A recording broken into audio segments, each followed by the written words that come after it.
Api melalap rumah dan barak kosong 4 pintu di Jalan Hiu Putih 1, Palangkaraya, Kalimantan Tengah, Selasa malam. Api cepat menjalar karena 2 bangunan tersebut terbuat dari bahan kayu dan jaraknya berdekatan. Tim gabungan dari Dinas Pemadam Kebakaran Kota Palangkaraya dibantu Damkar BPBD, Dinas Kehutanan dan relawan langsung berjibaku memadamkan api. Namun, upaya pemadaman sempat terkendala oleh terbatasnya sumber air di sekitar lokasi kejadian. Tim damkar terpaksa mendatangkan sejumlah mobil tangki air untuk menjinakkan kobaran api. Setelah setengah jam kemudian, api akhirnya berhasil dipadamkan petugas.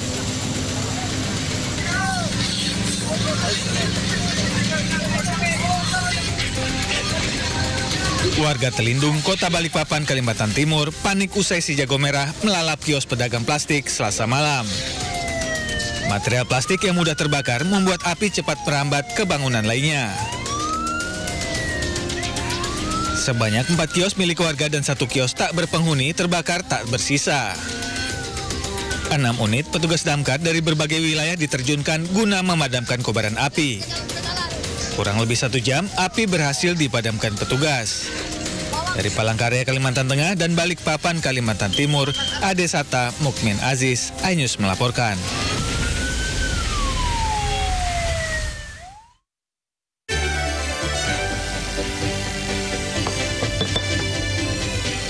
Ingat gak hari ini hari apa?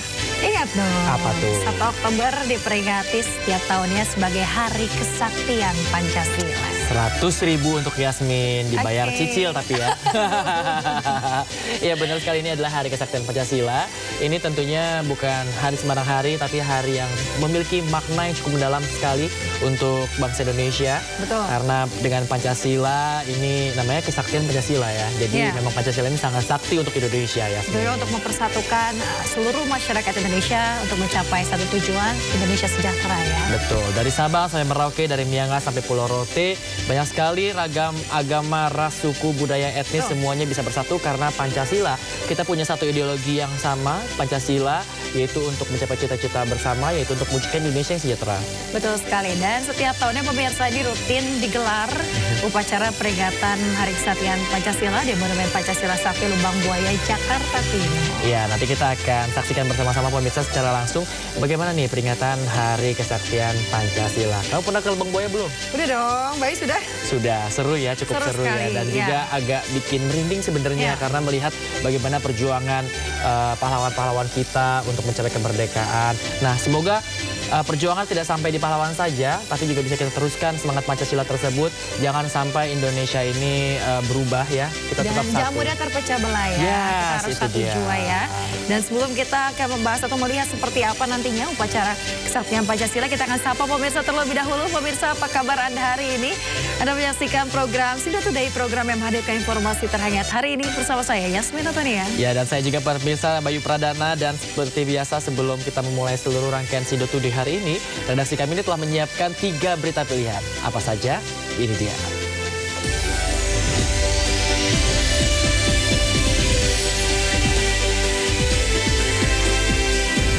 Tim SAR masih berupaya mengevakuasi korban yang tertimbun akibat robohnya pondok pesantren di Sidoarjo, Jawa Timur.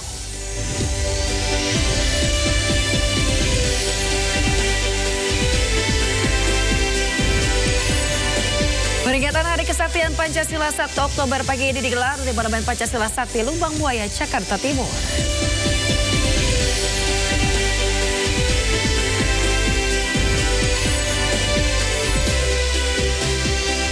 Aceh dan Sumatera Utara kembali memanas lagi terkait aturan pajak kendaraan.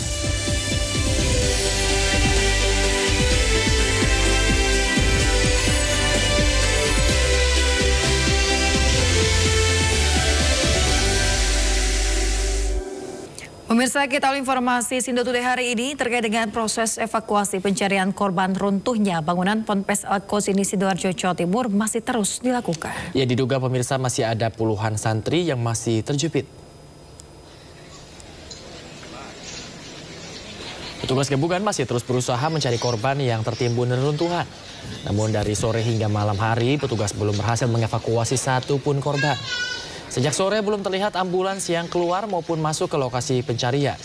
Proses evakuasi akan terus dilakukan selama 24 jam hingga semua korban ditemukan. Hingga hari ini sebanyak 102 santri menjadi korban, 99 orang santri selamat, sementara 3 orang meninggal dunia. Korban dirawat di 3 rumah sakit, yakni RSUD Sidoarjo, RS Delta Surya, dan Rumah Sakit Islam Siti Hajar.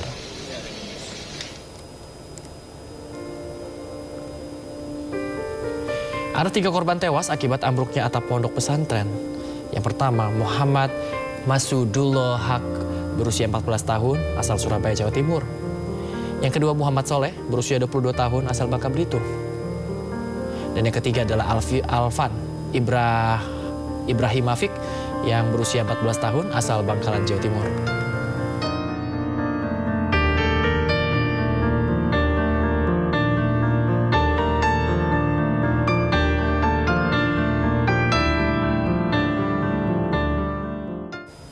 Sejumlah upaya evakuasi korban runtuhnya bangunan Ponpes Al-Kozimi masih terus dilakukan.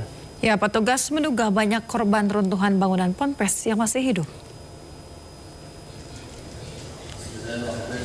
Pemirsa, secara bergantian, tim Basarnas Surabaya bersama tim BPBD Jatim dan juga tim SAR terus melakukan pencarian dan evakuasi korban. Tim evakuasi berusaha menembus runtuhan bangunan untuk bisa mengevakuasi korban dari balik reruntuhan. Untuk memudahkan proses evakuasi, sejumlah santri dan tim evakuasi melakukan sterilisasi. Tim evakuasi optimis masih banyak korban yang hidup yang terjebak di bawah reruntuhan.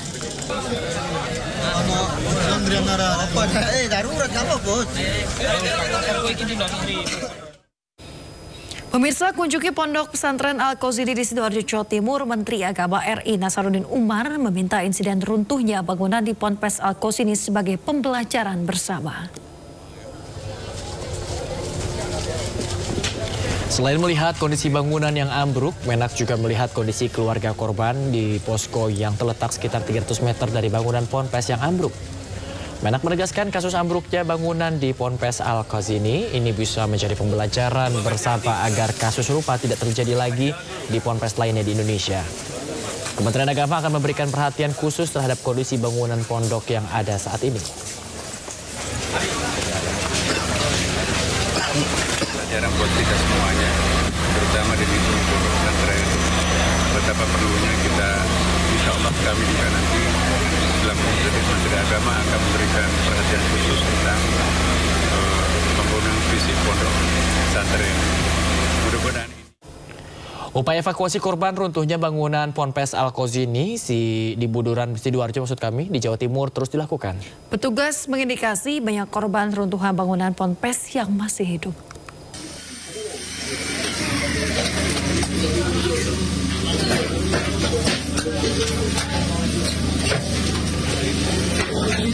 Proses evakuasi korban runtuhnya bangunan Ponpes Al-Kozini di Buduran Sidoarjo, Jawa Timur dilakukan hingga Selasa dini hari. Tim gabungan bekerja tanpa henti sepanjang malam dengan dukungan alat khusus. Satu persatu korban berhasil diselamatkan di bawah reruntuhan gedung pondok pesantren hingga malam hari. Meski demikian, diduga masih ada korban lain yang terjebak di bawah reruntuhan. Izin, ini kami dengan tim SAR gabungan dan Basarnas sedang. Material reruntuhan yang menimbun akses menuju posisi korban memaksa tim gabungan harus membuka jalan secara bertahap dan hati-hati. Setiap langkah evakuasi harus memperhitungkan kondisi struktur bangunan yang rentan. Sementara untuk memudahkan proses evakuasi, tim gabungan mensterilkan lokasi evakuasi. Yusuf, umurmu berapa? 16 tahun. Apa yang luka? Nggak ada. Ya? Nggak ada ya, cuma perut kecepet ya? Ya, di sebelah kiri, Jus. Ya. Haikal? Ya. Kamu yang sakit apa, Nak? Semuanya sakit. Semuanya sakit. Oke, semangat ya. Sabar ya. Sabar. Untuk memastikan kondisi para korban, petugas mencoba memanggil dan menyemangati para korban yang terjebak di bawah reruntuhan. Hal tersebut dilakukan petugas agar para korban tidak panik. Proses evakuasi ini mengerahkan lebih dari 25 unsur tim SAR gabungan dari berbagai instansi.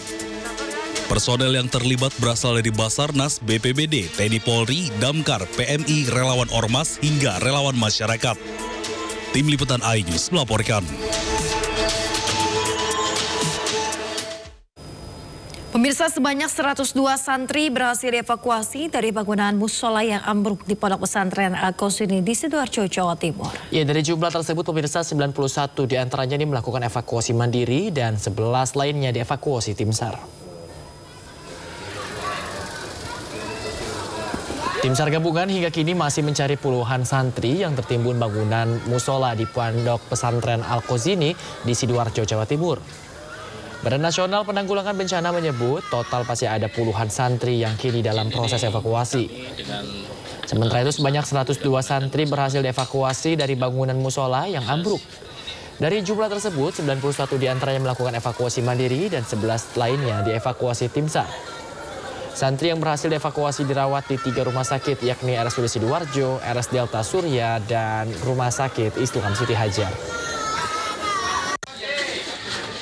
Izin ini kami dengan tim SAR gabungan dan Basarnas sedang proses ekstrikasi satu korban di lokasinya. Ya, pemirsa, sebelum kita masuki berita berikutnya, kita akan saksikan secara bersama-sama prosesi upacara peringatan Hari Kesaktian Pancasila langsung dari Monumen Pancasila Sakti Lubang Buaya, Jakarta Timur.